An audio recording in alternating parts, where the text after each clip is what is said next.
Salut tout le monde, j'espère que vous allez bien.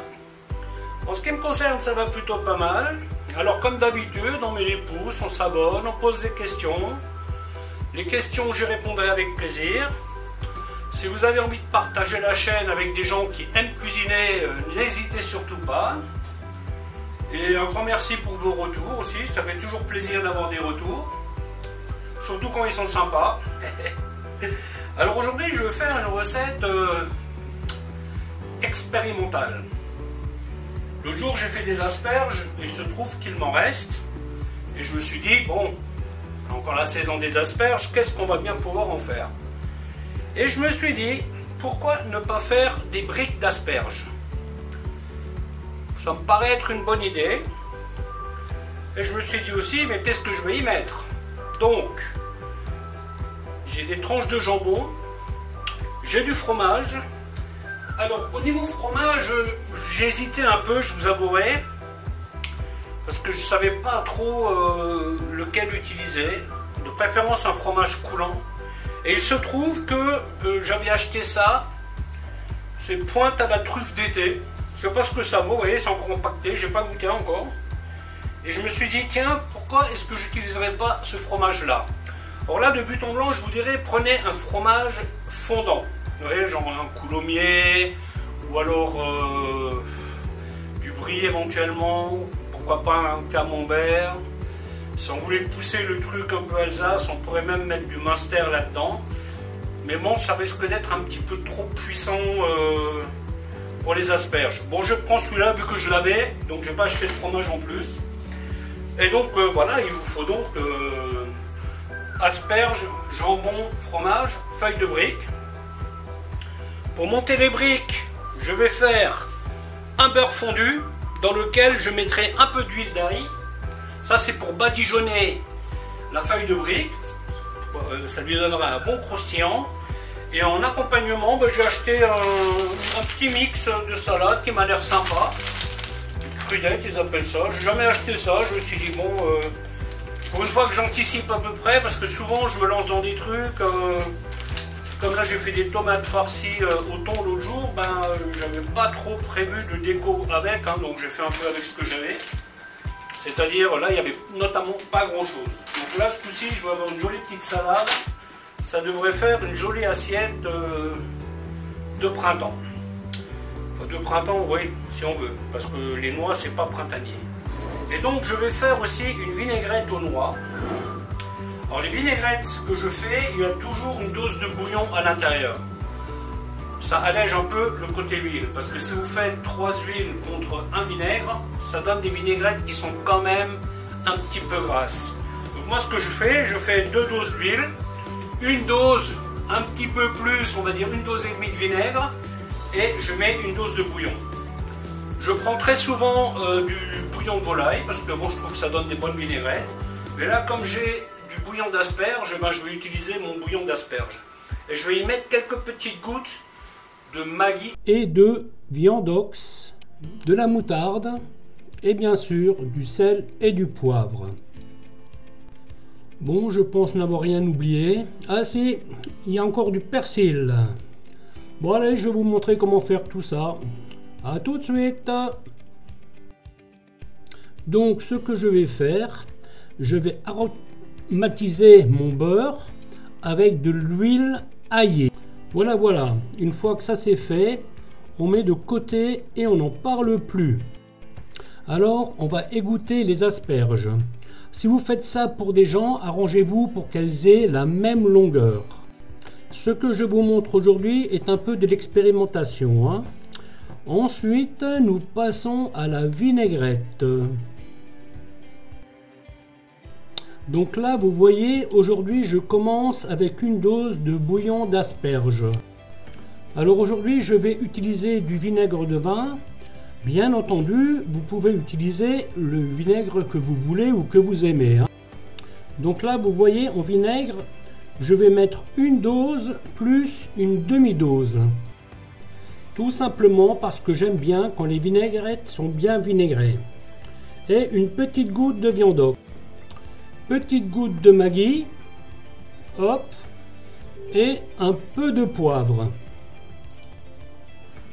un peu de sel, une dose de moutarde et 2 doses d'huile. Alors ce genre de vinaigrette, je ne les goûte même plus, hein, car là nous partons sur une valeur sûre.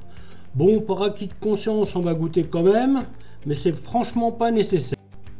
Je sais que ce mélange-là est une valeur sûre, hein, tout simplement parce que je mesure. Et je vais y mettre du persil haché.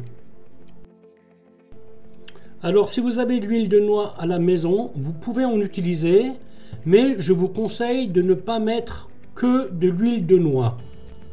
Parce que c'est une huile qui est très très forte. En général, ce genre d'huile, je les coupe avec une autre huile pour compenser un peu.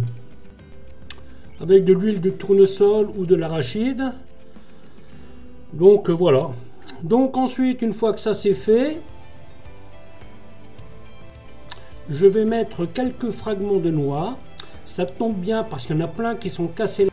Je commence par la vinaigrette parce qu'elle va infuser un peu. Et donc là, je prépare ma plaque avec du papier de cuisson. Alors ensuite, nous allons passer à l'opération suivante. Ce truc-là, il m'a intrigué quand je l'ai vu. Vous voyez, je gratte tout simplement le haut de la peau. Du moins, une petite partie de la peau. 2, 4, 6, 7. Voilà, 2, 4, 6, 7. Alors comme dit, vous pouvez utiliser d'autres fromages, hein, ça c'est vous qui voyez. Hein. Ensuite, on va prendre une tranche de jambon.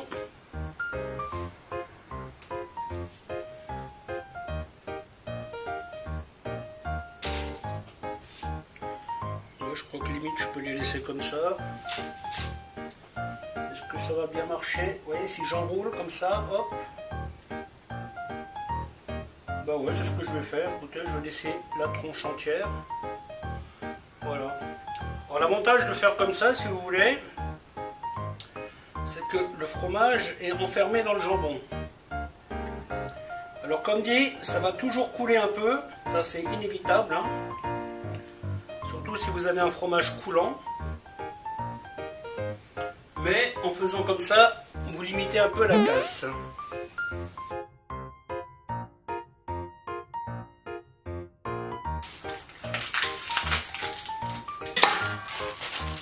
Alors, ça va me faire bizarre d'utiliser cette brique là. Parce que d'habitude, je prends la feuille de brique ronde.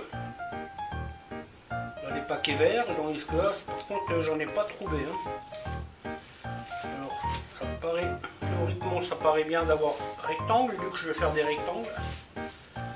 Mais ah, voilà, c'est bien ce qui me semblait. C'est une brique. Ok, bon. Alors, comment est-ce que je vais couper ça?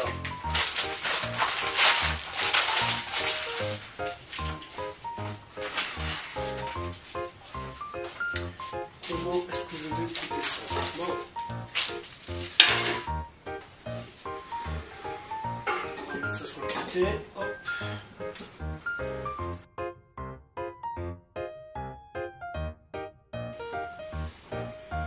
Toujours un temps de réflexion, hein, parce qu'il ne faut pas faire n'importe quoi.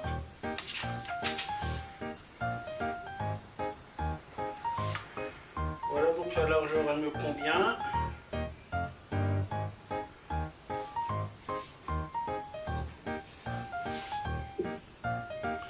Je vais quand même couper.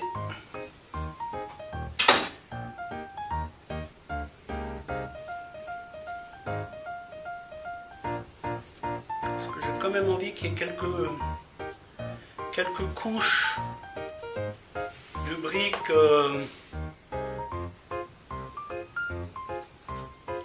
qui entourent l'asperge, donc hein. Je vais voir si j'arrive à faire 7 là-dedans.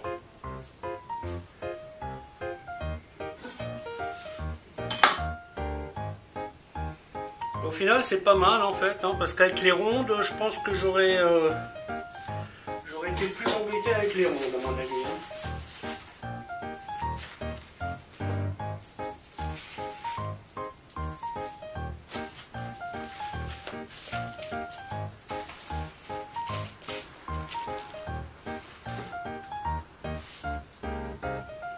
Il y a une autre pâte que j'aime bien, mais malheureusement je ne la trouve plus dans des conditionnements qui me conviennent.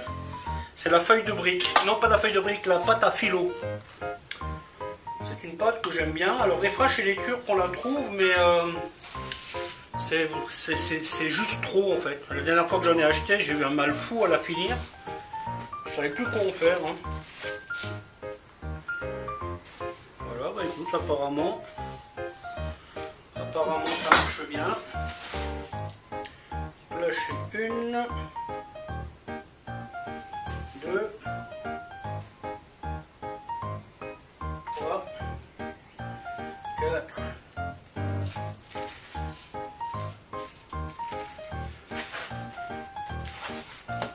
5.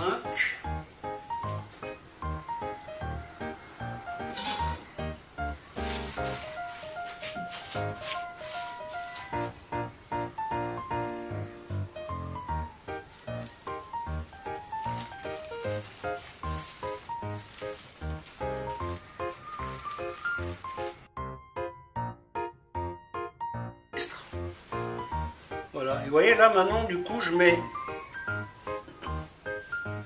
voilà, hop,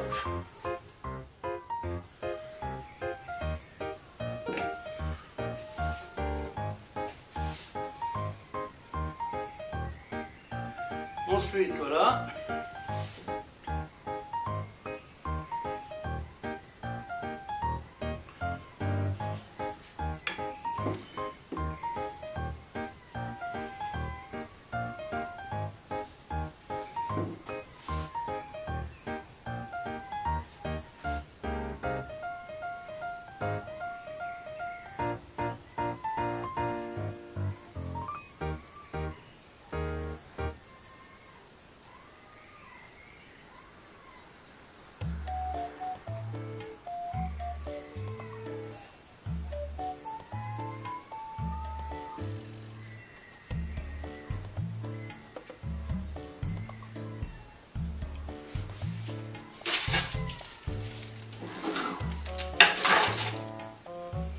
voilà, et de 1.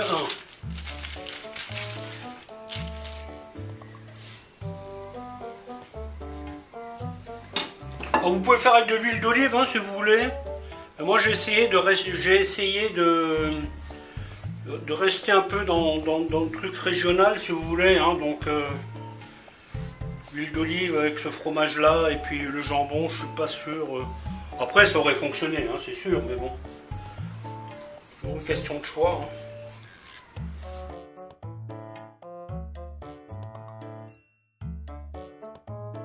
Ouais, là c'est limite trop court.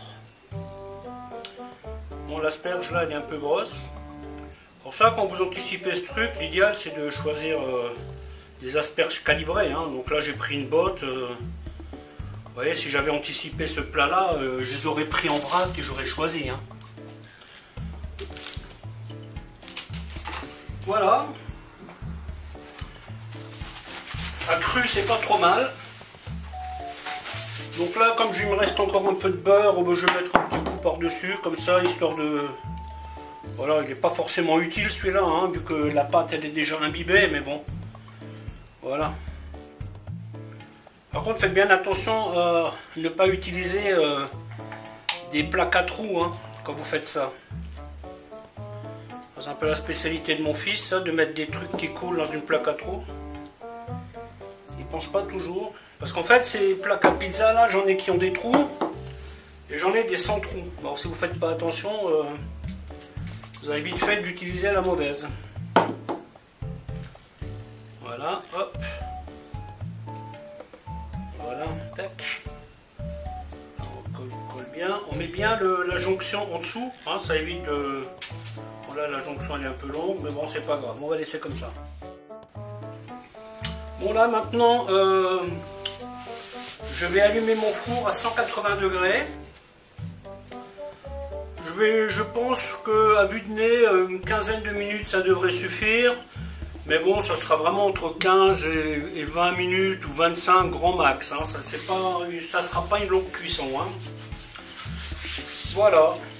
Alors bien entendu, si un jour vous décidez de faire ça, ben, vous n'êtes pas obligé de prendre l'asperge entière. Hein. Vous pouvez utiliser que des têtes d'asperges. Et vous faites des trucs plus courts, vous pouvez faire des bouchées, vous pouvez...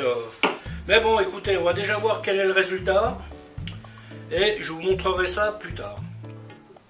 Voilà, la vidéo se termine ici, en espérant qu'elle vous aura plu. Alors je vous dis à bientôt pour une autre recette. Bye bye.